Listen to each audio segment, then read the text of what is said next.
Well, welcome to my 5 steps to win $7 million in government contracts. I'm so glad you're here. I'm Judy Bratt, CEO of Summit Insight. Summit Insight is a professional services company that helps established companies win federal business.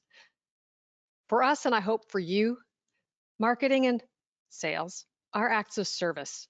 And this webinar series is part of what I do to connect with you, to meet you, find out what's happening with you and start a conversation.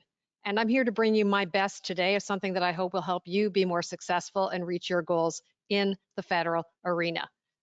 This webinar is being recorded, and you will get a follow-up email that will include a link to the recording, as well as a link to lots of resources that we're going to offer you.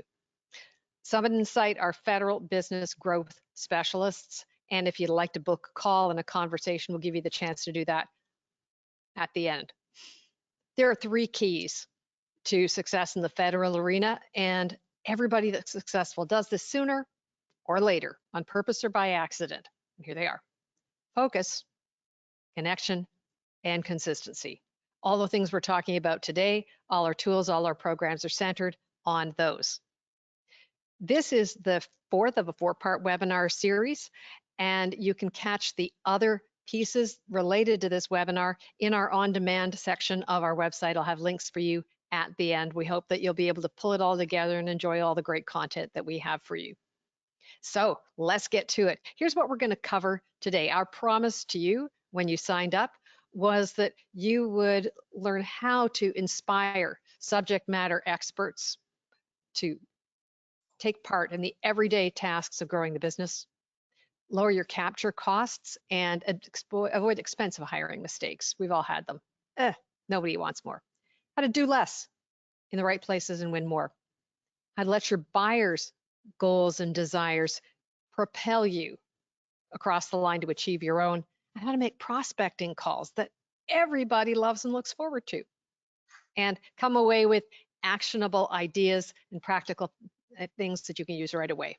So let's get started. Please use the Q&A box. Drop in questions as we go. Use the raise hand icon if you have a question in real time. And at the end, I will stop the recording so that we can have a conversation and let you ask questions live, and you don't have to feel like everybody on the internet's going to hear your stuff. If you've got other questions or we don't get to the chance to cover yours, please email me afterward. I'll make sure you get an answer and a response. And you can book a call. Watch for a follow-up email that you should get within about an hour of the end of the webinar. And as soon as you log off, you'll also get a survey. Please fill out the survey. Let us know what you thought of our experience. Get out your notebook. You're going to take action. The things you're going to see on the slides are not going to be a report you can download and transcribe. You're going to have a backdrop to a really lively conversation, and you're going to hear a lot of ideas that you'll want to capture. At the end, I'm going to ask you, so get ready to tell us and share. What action are you going to take as a result of what you learned? You're on deck. You're up next. With that, I'm completely thrilled to introduce my wonderful friend and generous client, Audie Cooper, CEO of JCTM, based in North Carolina. Audie served our country with the United States Marine Corps from 1996 till 2017. He also is a graduate of Oregon State University in 2003 and with a Bachelor of Science and an MBA from New England College in 2017. And he founded JCTM in that transition. So how do you do that? I want to hear. Those 2 years between 2015 and 2017 must have been very interesting. But JCTM, I would love you to tell us a little bit more about what you wanted to accomplish in your vision to bring repair and healing to fellow veterans and contribute to the security and safety of our nation. So Audie, welcome. Tell us about JCTM. Well, hey, good afternoon, Judy, and good afternoon to everybody joining today. Judy, thank you for having me as a guest. First time being on one of your webinars. And when you asked me, Judy, I said, uh-oh, Judy, either everybody canceled or everyone else was busy. But no, Judy, I tell you in all seriousness, I'm a very big fan of what you and your team are doing there at Summit Insight, GovCon Rockstars, some of your teammates, Eileen, Kevin Hoey, and of course your business training programs, of which several years ago our entire JCTM executive and administrative division attended. So really, really excited to be here today, and thank you for having me. Yeah, so, really what kind of led to starting JCTM is I was at that transition period, like a lot of folks are, right? Government DoD service, 20 plus years in the Marine Corps, which was a tremendous opportunity for me, and I absolutely loved my time in the Corps. But it was time for me to move on, and was staring at a government job, a good government job there local, of something that I would enjoy doing, and or this kind of entrepreneurship idea to start a small business, a GovCon small business of all things. So I, sought a multitude of counselors, certainly thought, prayed about it, and everybody that I talked to was like, Audie, take the government job. So, I talked to my lovely wife, Tiffany, my best friend, junior high sweetheart, partner for 36 years, and I said, hey, Tiff, I know that you've been a Marine spouse for 22 years now. You've done 13 home moves, 6 long deployments, 3 of which were combat. And you've pretty much been a single parent raising our kids while I was gone. But now that I'm retiring, what do you say we start this business and don't take the government job? I think between the support of Tiffany, and then I think my mom, God rest her soul, she just passed away this last February, but huge, huge inspiration in my life. And when I was going through this decision-making process, my mom said something I remember, it was something along the lines of, son, I know that and I know that you're not going to look back and be grateful that you never took a chance in starting a business. So circa, I think 2015, early 2015 is when JCTM was incorporated and started. Wanted to start the business on a meaningful platform, more than certainly just me, and more than being profitable, which is important. So some of the things that started to come to light is I knew that we wanted to build a company that was founded on repair and healing for our veteran and our government members, and that we wanted an inspirational company that was still serving alongside with our nation. And in doing so, we wanted unique business principles through faith, healing, and camaraderie that were aligned to our core competencies. And we knew that was going to be professional services in the C5 ISR, DoD, industry, intelligence community, and also our allied partners. And we wanted to build a company that was known for quality people. We're very passionate about still continuing to serve the nation and provide the security for our fellow Americans. And that's kind of the founding story there. Got it. Got it. So take us out from 2015 to 2021, the first 6 years. What you talked a little bit about your values of the company. What were some of the major milestones? You had a 2-year kind of flat part on the learning curve where you established the company's corporate identity, but your service to the Corps didn't complete until 2017. So what are some of the major milestones that took us to where you and I met in 2021? Well, there's a lot to unpack there. I could spend a whole webinar on the And I would love milestone. to have you back for that. What are the big Yeah, standout yeah. things? No, that's fair. I think, I like to tell the story of our first, subcontract, right? So, being a Marine officer, right, you're used to certain courtesies and respects, right? You hang up that uniform. I went down to Sears and bought a on sale, suit. And I went from, this Marine officer within a matter of days, right, to this contractor trying to start his business and going around and waiting for hours to talk to the clients, right? Government DoD clients standing outside their offices with, Lance corporals, right, saying, hey, buddy, you just sit there and wait. The colonel will see you when he's ready, right? So that was kind of a transition, but I expected that, and just some really great people. They kind of knew what I was doing, and I think about 6 months of direct engagement with the clients, right? Players with the layers, not knowing at the time that's what I was doing. But it landed our first subcontract for aviation intelligence training, right? Employee of like 1, then it went to 2, then it went to 3. I'm working full time on a contract. And I want to give a shout out. Again, it's not just one person. that gets any company to this position. It's a network of people, and both that's government side, right? It's prime contractor industry side. It's the commercial side with. So you were subcontracting. Can you say who your prime was on that very first contract that you won? We had two actually subcontracts, and I got to give a shout out to Drew Clanton, former SCIC employee, and Dave Yost at Mantech. So we had SCIC and Mantech, two Wow. big prime contractors that They gave us. don't pick just anybody out of the pile. That's already a big testament to what you It was, stand for. and yeah, so that's kind of where we got our start.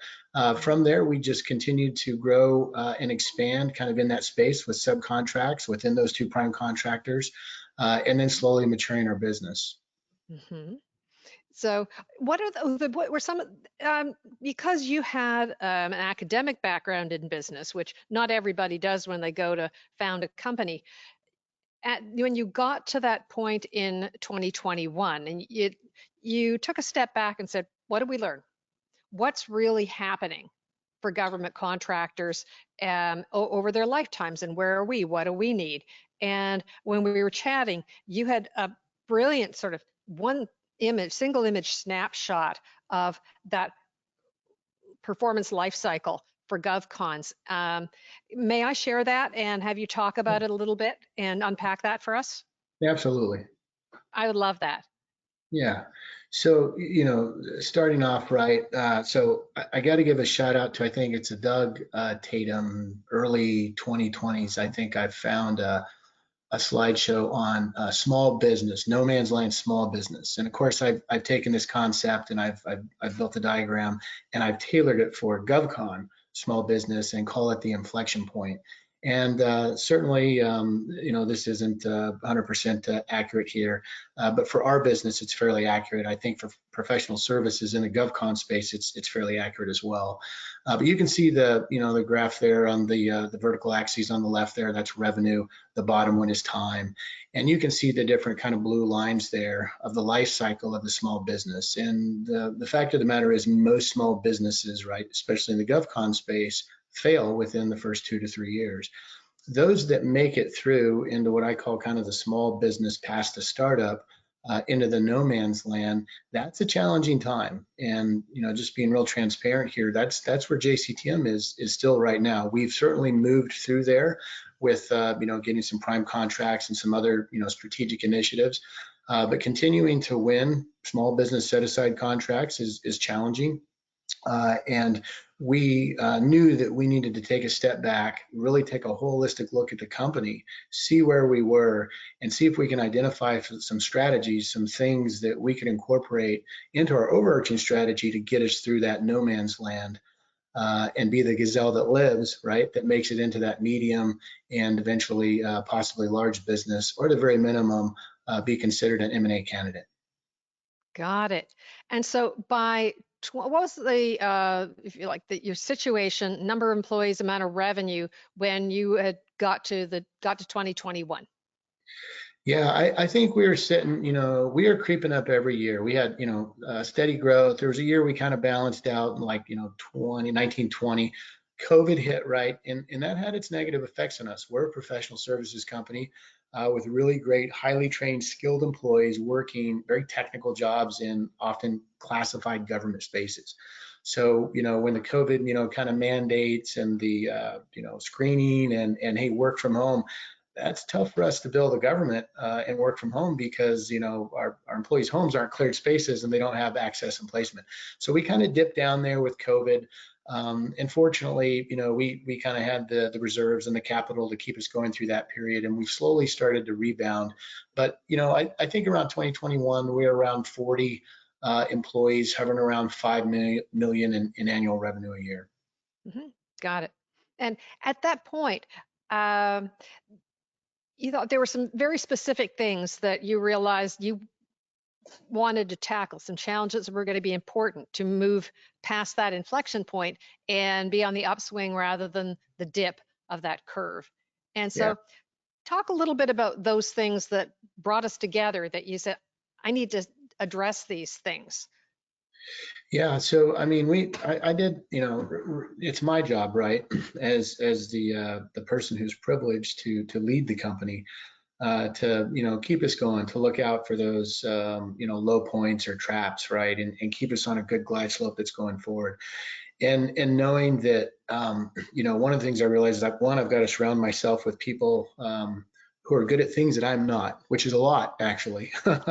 And two, I need to provide the resources and the training to our staff, right? Not everybody just comes, right, GovCon acquisition, ready and understands it. And a lot of our workforce, 90% of them, are either, US veterans or, government civilian retirees, and who may not know the other side of the acquisition, kind of page there. So I took a step back and I looked at a lot of different companies out there, like yours was certainly one of them that I obviously ended up choosing, Judy.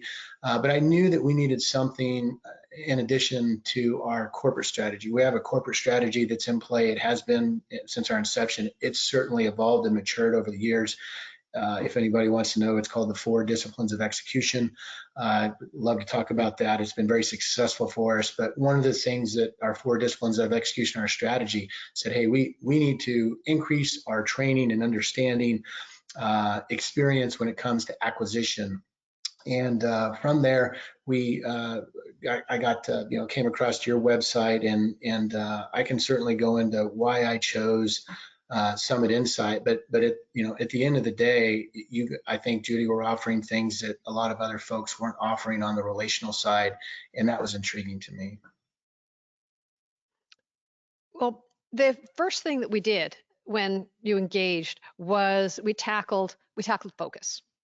And the competitive analysis, which is our deep dive piece, really distilled out of thousands of lines of data a whole lot of intelligence that suddenly brought some important facts into focus. What were some of the big takeaways that you remember from the competitive analysis and recommendations we presented to you?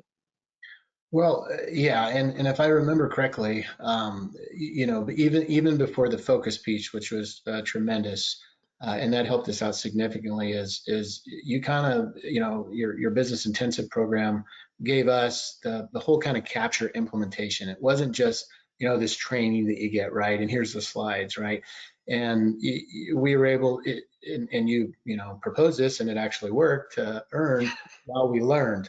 And it did. Not as much as I wanted, of course, but that was a lot. But that worked. And then I liked it. It was a private program, right? It wasn't a cohort. It wasn't lots of folks. Not that there's wrong with any of that. Those are fantastic. Lord Yeah. knows I've attended a lot of them. But you really helped us get into understanding, I think, before the focus, of what was our differentiators, what was our true descriptors. Yeah, we have those on paper. Yeah, we know what our core competencies and MAICs are, but really, and I think you asked me, IT, Audie, IT, I mean, that's a lot. And you forced us to drill down. But I think that the focus, when we asked you to come on board, Judy, and help us out, we had our GSA mass sin schedules. We had our socioeconomic disadvantaged, business statuses, which are And great. which are they, by the way? What are they? Yeah, service disabled, veteran owned, and 8A. Okay. And then, veteran owned and small business. But, we had our certifications, and we're chugging along, but you really taught us to focus, and really pull out our core competencies. And from there, not only our core competencies of what we had in the past performance in scope, magnitude, and complexity, right? But also, what can you bend into? What do you want to start to grow into related off of those? And then from there, the next thing you do is you took us through understanding kind of category management, and then contract vehicles, and pursuing those is more of a long strategic initiative. But this is where again, just several years ago, of where the government was going. So it forced us to not only, hey, this is truly your core competencies, but what clients are out there that are buying what you are selling. And then let's look at those long-term strategic category management type vehicles, right, with the different pools and classes that you think JCTM compete for to get access. I think you called those bridges to clients. So for us, that was kind of the aha moment on the competitive analysis that gave us focus. Yeah. And one of the things that I see companies doing is with good intentions is running after as many contract vehicles as they can without first making the choice of what are the 2 or 3 federal agencies or departments or programs where we can be the most successful the most Yeah. quickly. And then how do those people like to buy? I think what is their, what we talk about is their easy button. And so that drastically narrows the number of contract vehicles that you even want to think about investing a considerable amount of time and money for each one in order to just simply have the hunting or fishing license to let you play the game Yeah. in those agencies. So it takes a lot of courage to focus, say, here's our 2 or 3 places. If it's not in those 2 or 3 places, we're not doing it, and we know why we're not doing it. So we can hold firm and not get distracted. So once you've got focus, then how can you make it easy for those folks to do business? And what I heard you say was that the competitive analysis then showed you what are the vehicles. And Audie, my research tells me that when you're not leading a company and being at the core of your family, you're also a big car guy.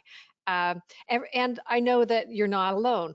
Those people who love cars, I'm going to go on a tangent here. If you Google cars and coffee, there's a series of events, informal events that are held right across the country, usually on Saturdays or Sunday mornings. Somebody finds a parking lot that's near a cafe, and people come and they bring their cars, and people get out of their cars, they walk around their cars, they get in other people's cars, they talk about cars to other people. These are four of thousands of pictures I've taken out of cars and coffee, but they're just emblematic of the idea that you got to choose the right vehicles. Choose the vehicles that are exciting and a good fit, and they're the ones that are driving the business in the places that you've chosen. There's a reason why there's only 4 vehicles there, not a whole parking lot worth. And so thinking about what is it that you need to do to make it easy for your buyers in those places you've chosen to do business with you. And then an analysis of the vehicles that your clients were using. It popped up, and in the ones, do you remember some of the ones that were coming up in your chosen shortlist? Which For agencies? for agencies, I think at the time we had DHS, uh, certainly the Marine Corps, Mm-hmm. and then this was several years ago. I think we had the VA as a fourth, Department of Veteran Mm-hmm. Affairs, and then Yep. Department of Labor, I think, was a Yep. third. That sounds right. And when the data showed not only what vehicles they liked, but it showed a clear trend that was happening where the vehicles they were using were also ones where category management was a core principle. And category management contracts are really challenging for smaller businesses.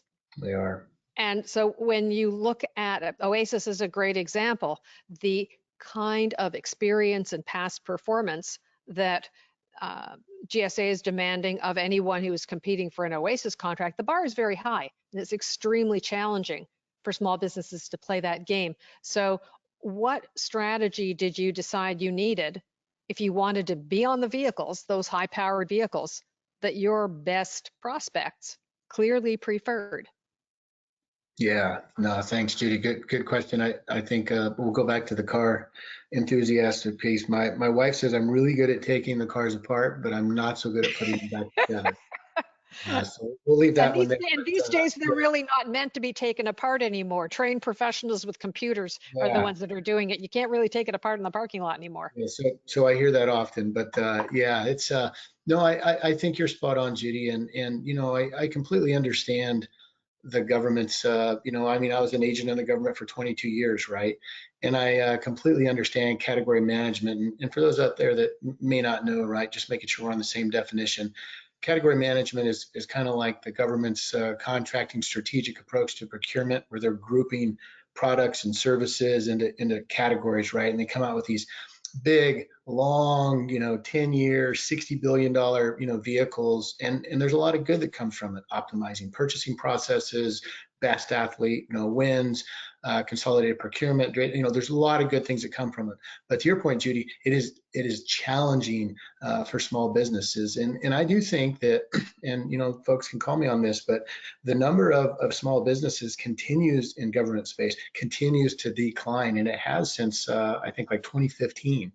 In fact, I've heard some numbers at the recent National 8A convention from GovCon that in 2015 there was 160,000 small businesses registered to do business with GovCon, government space, and now there's half that many, 88,000 in I think 2023 was the last status. But and it's tough, right? Category management, it's you just don't have as a small business, right? Even operating for 5 years, the requirements and the past performance and the certifications, that barrier to entry on a lot of these, large vehicles, it is most, I would say the majority of small businesses don't have them. So it's really challenging, and things like CMMC are coming, right? And those, it's only going to get worse, but, cybersecurity, you got to have it. So I think one of the things that we've seen, and certainly that we adopted, is not only teaming partnerships, right, but programs like the Mentor Protege program. And we decided on the SBA's Mentor Protege program, and that's been tremendously successful for us. Yeah, and teaming, when you have one or more certifications that you want to leverage, you want to put in the bucket of easy buttons to help make it simpler for your buyers to do business with you in the federal arena. You also need to be able to leverage those in a way that doesn't compromise your small business status. For example, if you're doing many or all of your subcontracts or teaming is with one very large company, a competitor can point a finger at you and say, hey, wait a second, these people are working too closely with this big prime. They have too much of a big advantage. Not fair. And protest an award that you worked really hard to win and that your buyer really wants you to be doing.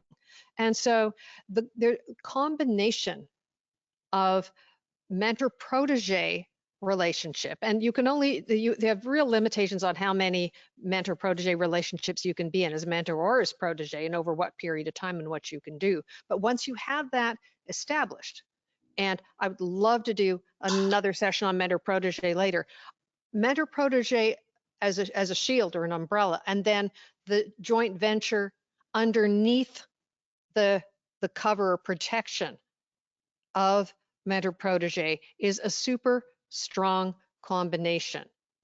And how did that combination suddenly open category management opportunities for you?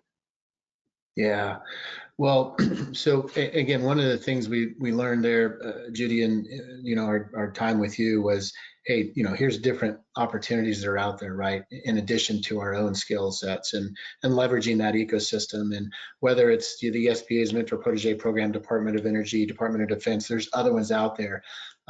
They're great programs, and you need to leverage those. And just like pursuing some of these larger vehicles, these are long-term initiatives, years in the making, right? A tremendous undertaking. So your team really has to be committed, and you've got to stick this out for a long time. But we decided on the Small Business Administration's Mentor Protege program. We thought that was best for us. How it came about is we had a long-standing relationship with Mantech International, large prime contractor. We had done quite a bit of sub work for them over about the better part of 7 years. And we approached them about it. And, at first they're like, okay, well, tell us a little bit about the program. And they knew about it, right? And then they took us in to their internal corporate Mentor Protege program. Mantech has their own. And it's really not necessarily to vet per se, but it's just to make sure that, the back end of the company and all the different departments and functions and certifications that the small business says are there, but, how can we help them out? So we did that for a few months. Some really great people at Mantech and their small business office helped us out and really cared. You could tell there's a corporate culture there that wanted to help small businesses and not just use them per se. And then from there we went to the SBA and the approval process, and that was a tremendous undertaking from a legal perspective.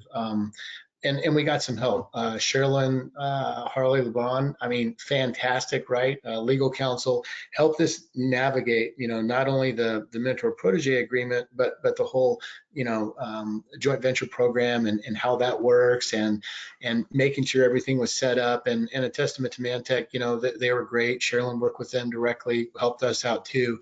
But once we kind of got the base documents, right, the mentor protege agreement in place, we're vetted through the SBA's mentor protege program. Some really great people there helped us out. K.A. Perkins, I think, is the director. Tracy Eb Murphy, deputy director, fantastic, passionately care about small businesses, helped us through that application process, right?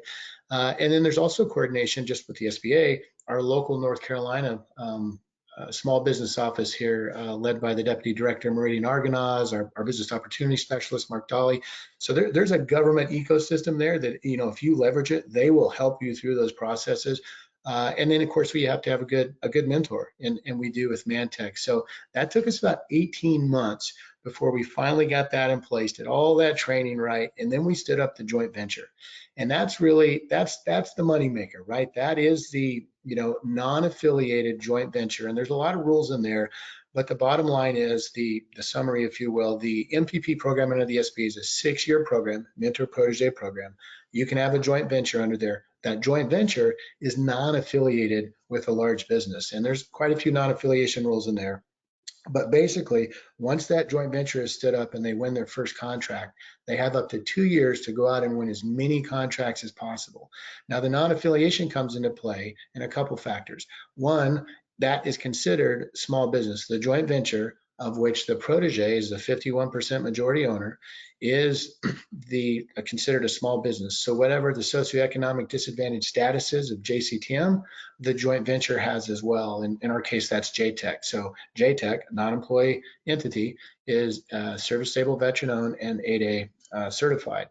And then they get to go out and compete for small business. The neat part for JCTM is the protege, a part of that joint venture, is that we get all the backing and support and past performance of Mantech, right? So it makes us very competitive, whether it's category management or going after larger small business set-aside opportunities. And then for the mentor, the win for them is they can perform up to 60% of the work share, and they get to now have a vehicle, if you will, a mechanism to pursue small business. And what we're finding, at least in recent IDIQ vehicles, there's a lot of joint venture language that's out there right now that are allowing these joint ventures to competitively compete for these vehicles. So that's just a summary there. There's a lot more to it, but that has been tremendously successful for us and has helped us out, and very grateful to all the people who have helped us establish that.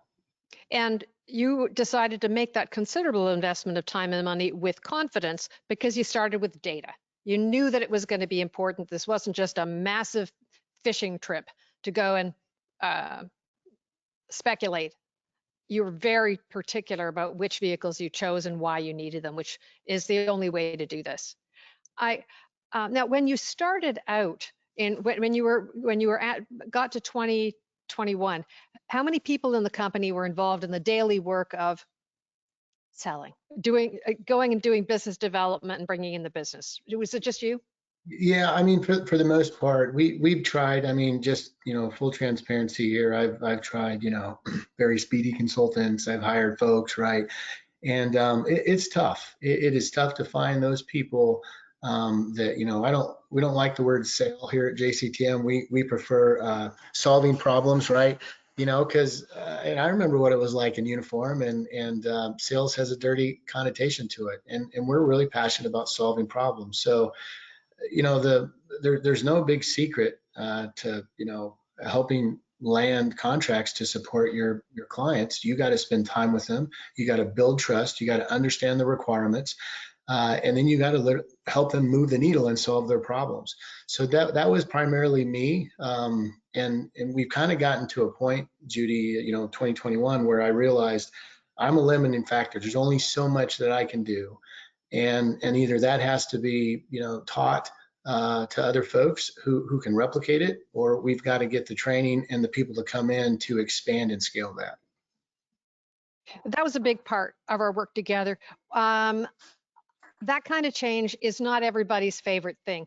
What kind of responses did you get from your team when you said, we're going to go for full team engagement? Who loved it, and what kind of pushback and concerns did you get? Because you've got very experienced people, and in GovCon, people talk about business development. They want to talk about capture. But as you said, there's this absolute allergy to saying the S word in GovCon. I've stopped using it in conversation until I'm in deeply enough with someone who then we have a common understanding of what it is. So tell me, how did it go over, and what did you have to do to kind of get everybody to suspend disbelief and say, all right, maybe we'll learn something?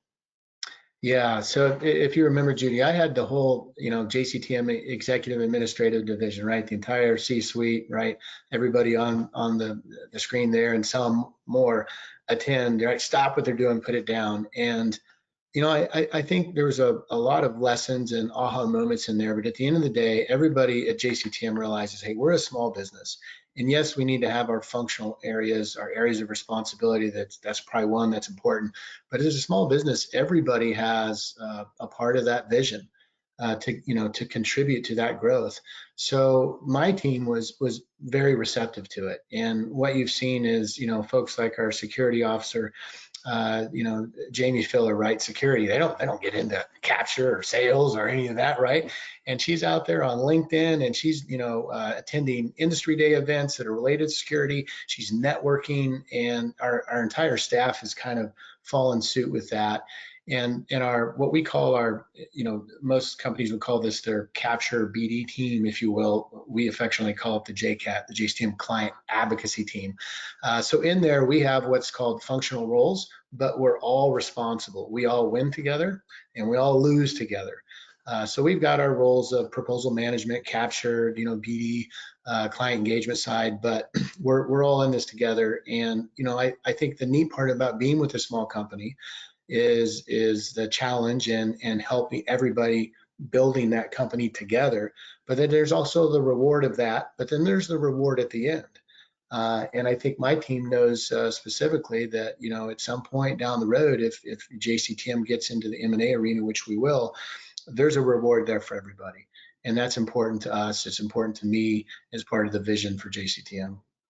One of the things that you said you'd realized as a team is that sometimes it was not only a good idea, but really important that your technical people, and a lot of the folks here have very deep expertise in the C5ISR realm, they needed to be talking to the people in the end user layer. I've just got a quick image here of what of how our players and layers methodology, and there's lots of stuff about that on our website, and I've got resources for you about that, how that shakes out.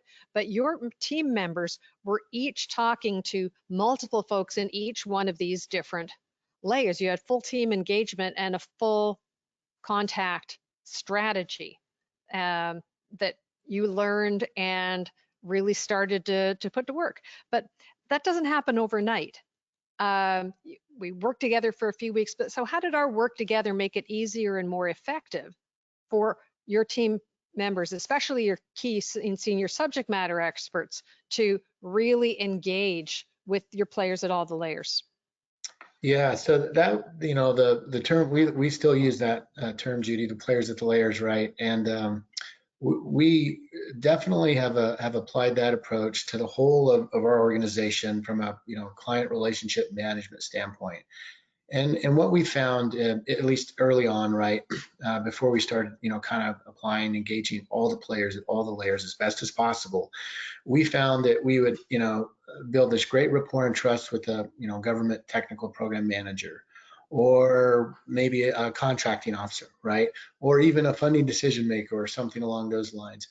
And then inevitably, right, the program manager wouldn't like it, but the acquisition person would. The acquisition person wouldn't like it, but so what we found is even the government didn't even quite understand. Not some did, but most of them didn't understand that it was a multi-layered approach to the acquisition, which is, I think our founding fathers created it that way on purpose, for good measure, but it is very complex. And I think what, we learned is, hey, you got to step back. You got to map this whole thing out, this whole acquisition ecosystem on the government side, and you got to know who the people are, and you've got to engage them to earn their trust, right? To understand where they're coming from emotionally, logically, and to really truly demonstrate that you can help solve that problem. And what we found is, at least with our staff, is I might not be the best person to talk to somebody. Somebody else might be, right? Well, they're not in sales. So wait, you want me to go talk to that person? Yes, we do. And here's the things and what we found is our staff really enjoys that when it's matched up correctly. And there's also synergies in there. And I think there's strength in diversity from your CRM approach as well. Got it. Well, when we were talking about this, I really loved the idea. You get to the concept of you can achieve anything you want if you'll just help other people get what they want. So I love this quote from Zig Ziglar, longtime educator, author, and expert on sales. And that shakes out in the Players and Layers methodology has two pieces. One is understanding the 5 different roles or layers, but then you get personal. When you identify individual federal humans in those roles, then the conversation that you have among your team members is for each of those people, what are their goals? What are the milestones, the big rocks in the road that individual person is having to push up the hill? And how can you go and work with your team to make sure that you are getting them in, giving your opposite numbers in federal government the experience of constant wins, that every time Audie calls, every time Tiff calls, every time Aaron calls, something great is going to happen. This is the principle that I call micro engagement, not micro purchase, but micro engagement, so that every single call or email or contact, you're bringing them something that matters to them. Yeah.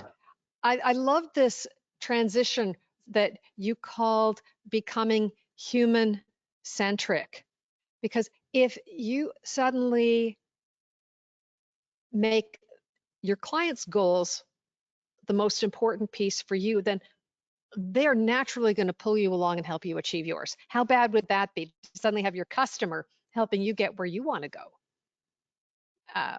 And that has the power. You said this in one of our sessions, and I want to ask you to just read, I want to hear this in your voice and talk to me more about this transformation that you made for your team from selling to something else.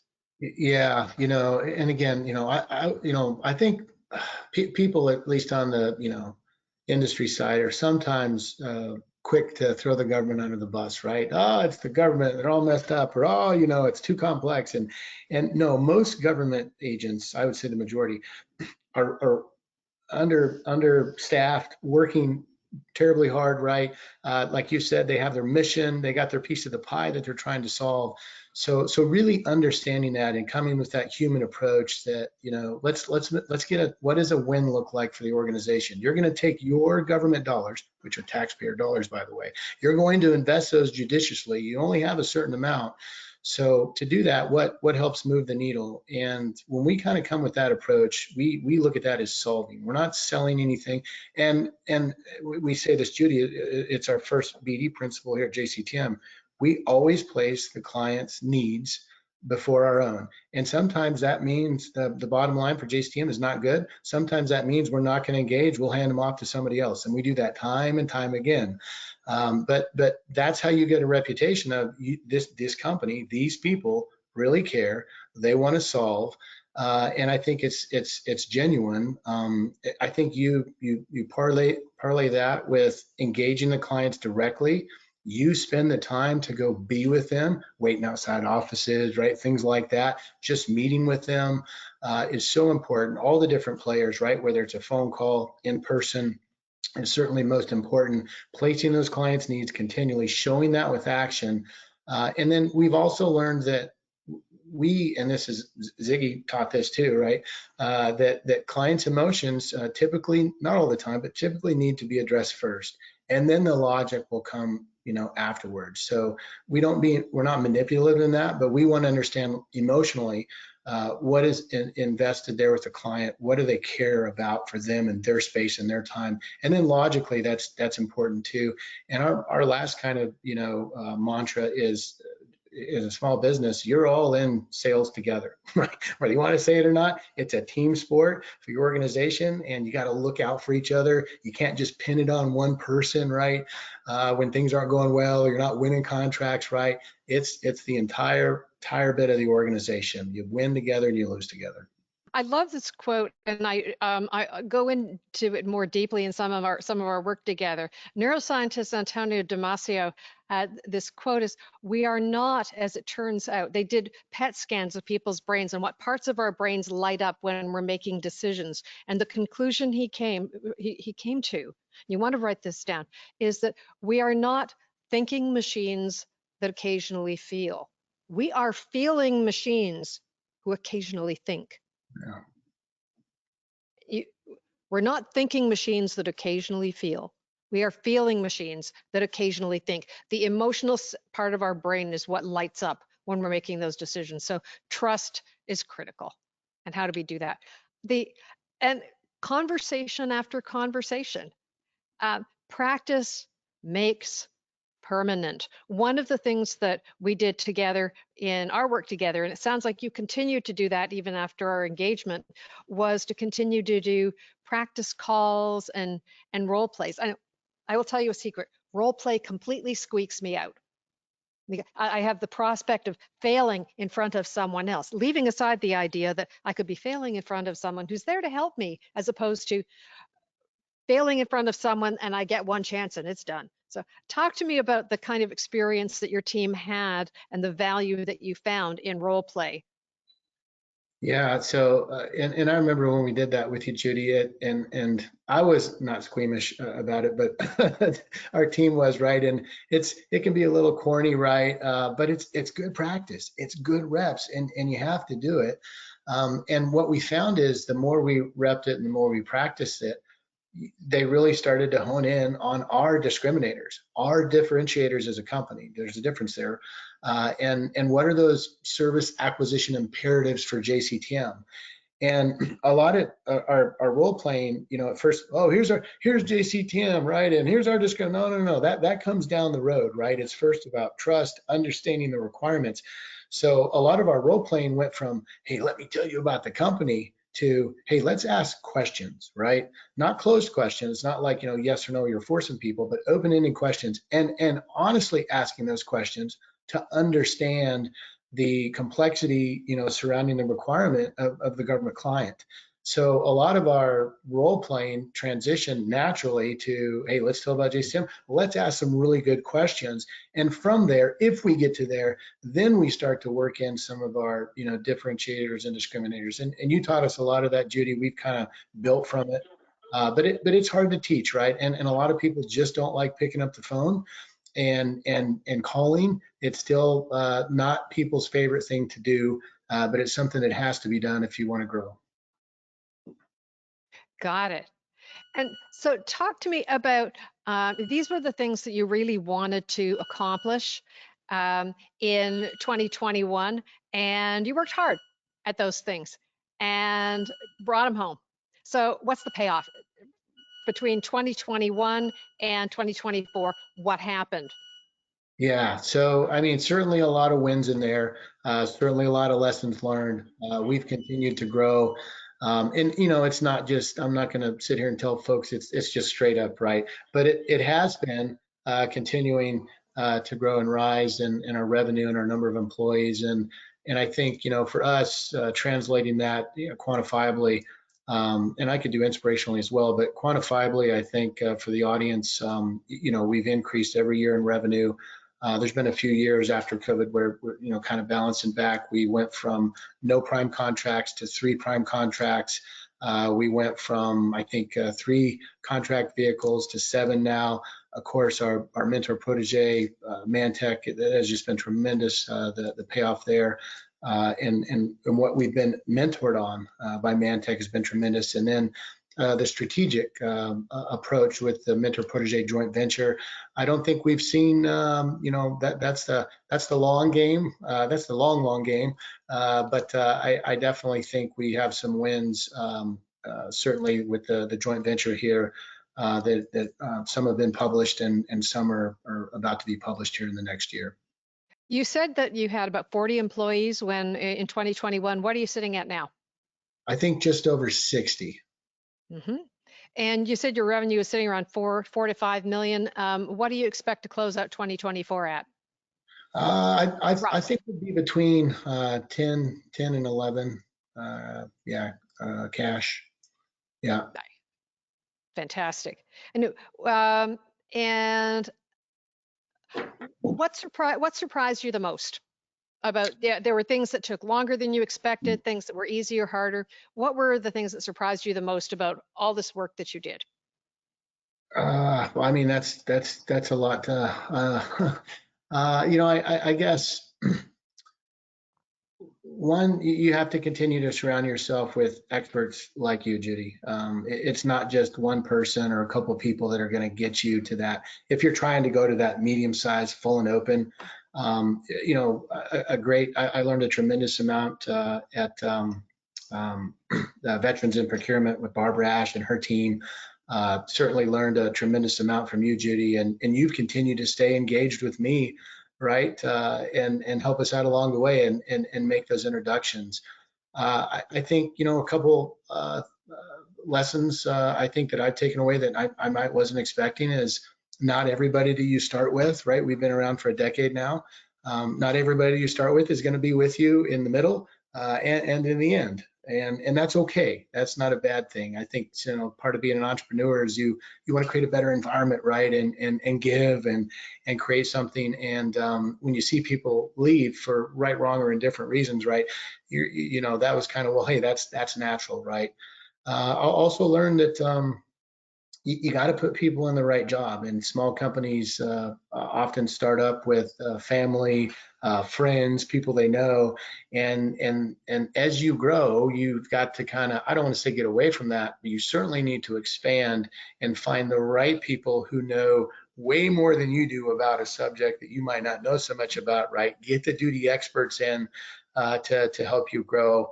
And then I also, I think, learned the importance of partnerships and teaming, which I knew that had to happen.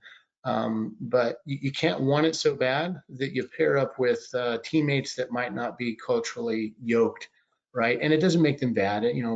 We've had great partners and really no terrible experiences there, but I've certainly heard of some. So picking those teaming, yes, you want, supportive.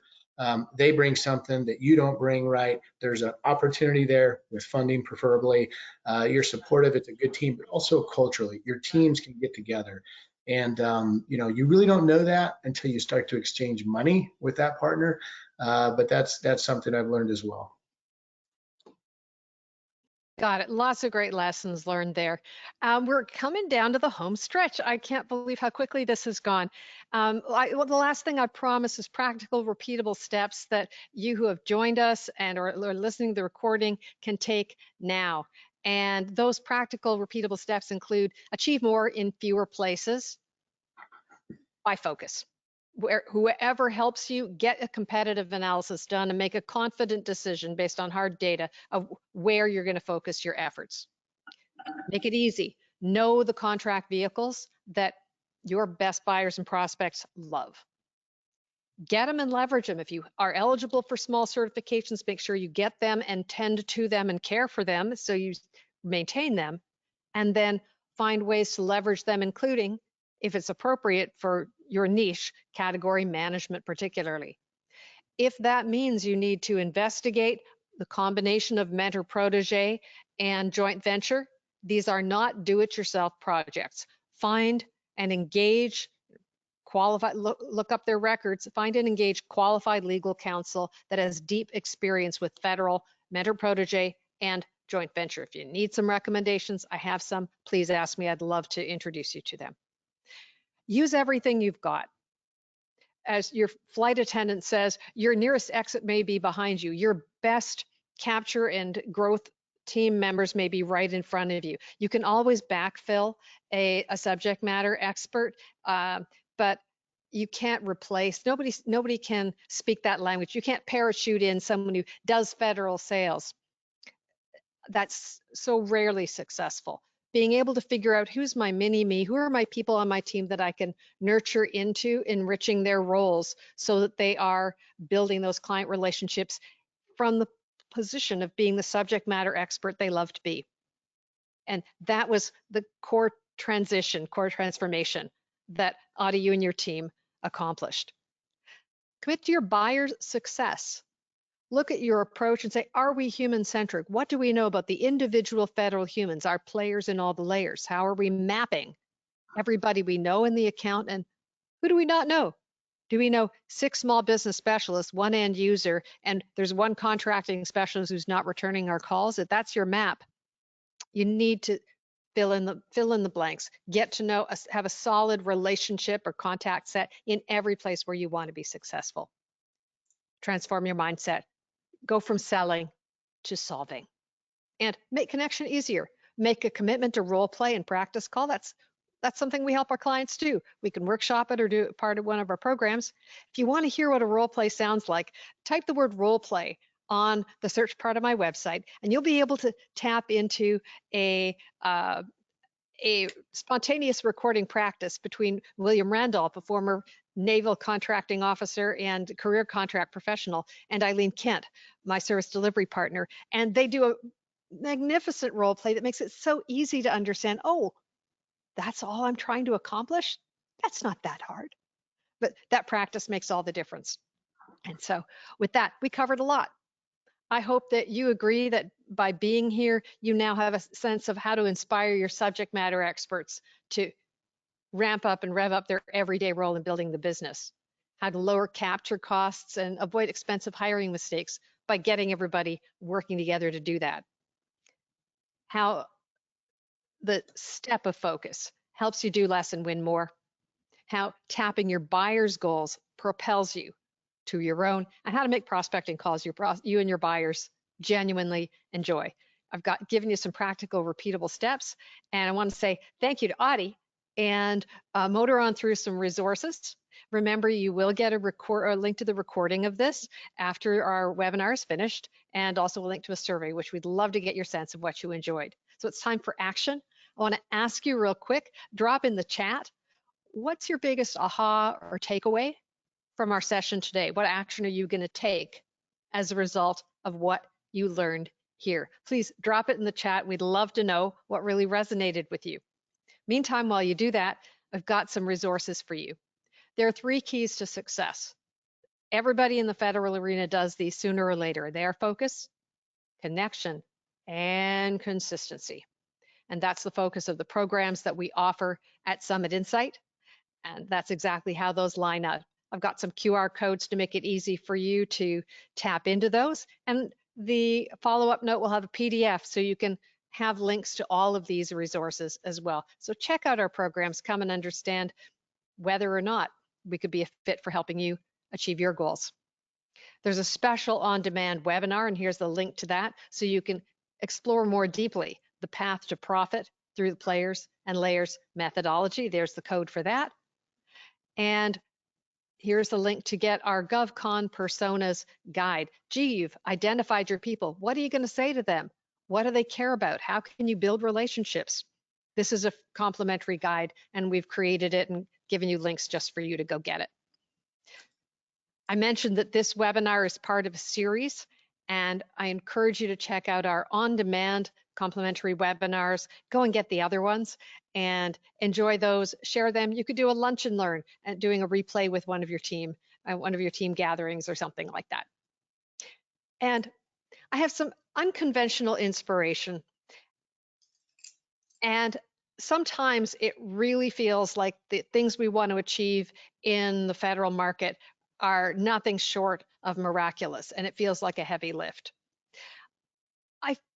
As I was putting this material together, it seemed right to just share a little bit of an offbeat or unconventional inspirational resource. This is a little book, and I really liked it because it took the parable of the loaves and the fishes and translated it back out from the original Greek and looked at what it turned out to be 12 characteristics of extraordinary transformation. And things that Audie's been talking about, which is why this came up for me, include 3 that I remember right off the bat. I'm not preparing where my copy of the book is, but make what you want to achieve about something bigger than yourself. Audie talked about creating healing and transformation for veterans and protecting the security of the nation. It isn't just about creating generational wealth for my family.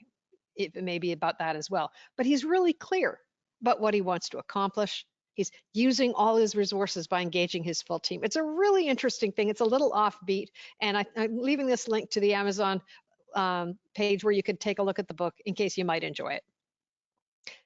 If you don't already have, if you're at an early stage, you don't already have my book and workbook, Government Contracts Made Easier, that's because easy is fiction. This link will take you there, and that might be helpful for you. And so with that, finally, we talked about the importance of building trust. Government contracting is all about trust. I don't know whether you knew, maybe you do, that when I'm not doing GovCon, I'm a professional indoor rock climbing instructor. As a matter of fact, that's exactly what I'm going out to do right after we wrap up our webinar. But about 5 years ago, my wonderful friend Anna Ehrman, who I put my life in her hands regularly. She's my climbing partner, and she's also in the works for a federal agency in the small business office. I said, what do you think would happen if we got together government contractors with federal employees and said, leave your assumptions at the door. What would happen if we just got to know each other as people? She said, let's do it. Let's call it GovCon Rockstars. And so since 2019, we've been getting together on the 4th Thursday of the month at Sport Rock in Alexandria. So if you and your company or somebody you know is in the DC area, check out the information. Whether you know the ropes or you've never climbed a wall before, since 2007, I've literally taught over 1,000 people to go up a wall. We've literally got you. Thanks to our sponsors, including Summit Insight, my company, and also Global Services and Courtney Fairchild. We have shirts. So we come, meet everybody, get geared up. We then cheer on our first ascenders, people who've never gone up a wall before. We cheer for you. You get there. Then you can climb or watch or certainly talk to people, get to know them. We do a class photo at 7:45 and everybody hangs out or goes home. But it's built up to be a community of over 350 people, and not everybody shows up every week, but you can bring your kids, you can bring your team, you can bring your clients, you can bring your prospects, you can bring your partners. And what exactly really more profoundly demonstrates what it means to build trust in GovCon than to show up in public in your gym clothes and put your life in the hands of somebody you just met? That's what we do. It's super cool. And so if you're going to be around, whether you're in the DC area or you're visiting, we would love to see you. There's more information about it. We have a blast. And so with that, Summit Insight is all about specialists in federal growth, tackling GovCon's #1 challenge, getting in front of the right people sooner. So please respond to our survey, book a call. We'd love to talk with you. And I've got information on how to do that in the follow-up email. And we want you to have a life you love, in a business you love, serving a country you love. That's what I'm here to help you achieve. And so I'm going to wrap the recording and welcome you back next time. Hold one.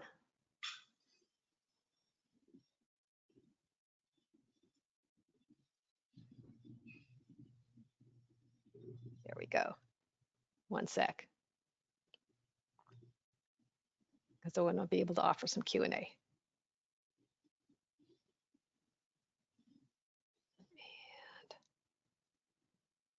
there we go.